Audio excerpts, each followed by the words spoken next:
ભૂમિકા પાથર. તો એક નજર કરીએ આજના ટોપ 20 ન્યૂઝ પર. ગાય બચાવોના નારા સાથે માલધારી સમાજનું કોર્પોરેશનમાં હલ્લાબોલ. ગૌપાલકો તથા રાજપૂત કણી સેના અને જુદા જુદા સમાજના ગૌપ્રેમીઓએ કોર્પોરેશન ખાતે સૂત્રોચ્ચાર કરી મ્યુનિસિપલ કમિશનરને આવેદન પાઠવ્યું. સીએમ સામે કાળા વાવટા ફરકાવવાની ચીમકી. સૌરાષ્ટ્રમાં ડીઈઓ, ડીપીઓ, વિશ્વવિદ્યાલયોમાં કાયમી કુલપતિ મૂકવા એનએસયુઆઈની માંગ. વિદ્યુત સહાયકની ભરતી રદ થતા આવેદન. લગ્ન પ્રસંગમાં ભોજન લીધા બાદ ફૂડ પોઈઝનિંગ. ધાંગધ્રામાં 8 બાળકો સહિત 30 લોકોની તબિયત લથડતા સારવાર માટે હોસ્પિટલ ખાતે ખસેડાયા. ગુજરાતમાં કોરોનાના આજે વધુ 9 કેસ. એક્ટિવ કેસની સંખ્યા 32 પર પહોંચી.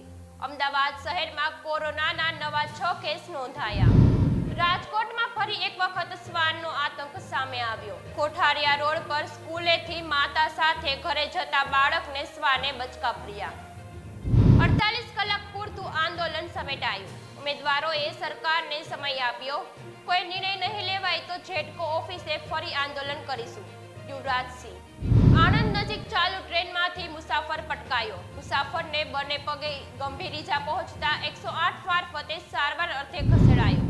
ગુજરાતના બાળકોને અપાશે ભગવદ્ ગીતાનું જ્ઞાન. ધોરણ 6 થી 12ના વિદ્યાર્થીઓ માટે સરકારે જાહેર કર્યો અભ્યાસક્રમ.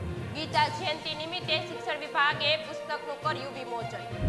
ગાંધીનગરના દહેગામની સીમમાં ધોળે દિવસે દીપડાનો આતંક. 6 લોકો પર કર્યો હુમલો. ગામ લોકોમાં ભારે દોડધામ મચી. સાંસદોના રાજીનામા મુદ્દે રાજકારણ ગરમાયું. કોંગ્રેસે પુતળા સાથે રેલી કાઢી. આપ પક્ષે જિલ્લા કલેક્ટરને આવેદન આપ્યું. વિરોધ પ્રદર્શન ઉગ્ર બનતા અટકાયત કરી. સાંસદોના સસ્પેન્સ મામલે ઇન્ડિયાનું પ્રદર્શન. રાહુલે કહ્યું 2 યુવક સંસદમાં ઘૂસ્યા તો ભાજપના સાંસદો ભાગી ગયા. દેશભક્તોની હવા નીકળી ગઈ. દેશમાં કોરોનાએ ફરી માથું ઉચક્યું. જયપુરમાં 1 મહિનાના બાળકને કોરોના. દેશમાં 24 કલાકમાં 640 નવા કેસ. કેરળમાં સૌથી વધુ 265 કેસ, 1નું મોત. દિલ્હીમાં તાપમાન 6 ડિગ્રીએ. વિઝિબિલિટી 400 મીટરે પહોંચી. જમ્મુ કાશ્મીર અને હિમાચલમાં આજે ફરી હિમવર્ષાની શક્યતા. એમપી અને છત્તીસગઢમાં ઠંડીથી રાહત મળવાની શક્યતા. નવા વર્ષ પહેલા રાહતના સમાચાર.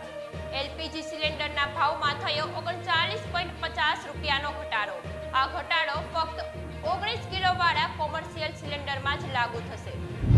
દિલ્હી દારૂ નીતિ કૌભાંડ સિસોદિયા બાદ સંજય સિંહને પણ લાગ્યો આંચકો. કોર્ટે આપ નેતાની જામીન અરજી ફગાવી.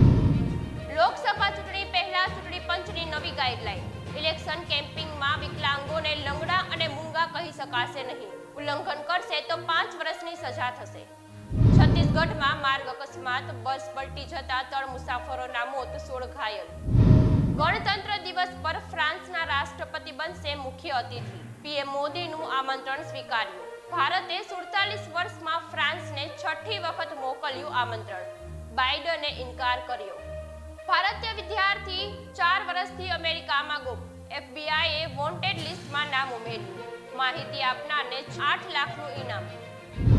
અઝરબૈજાન 30 વર્ષથી કાશ્મીર પર પાક સાથે. રાજદૂતે કહ્યું ભારત આર્મેનિયાને હથિયારોની સપ્લાય બંધ કરવી જોઈએ. તેનાથી અમારા દેશની શાંતિ ડહોળાય.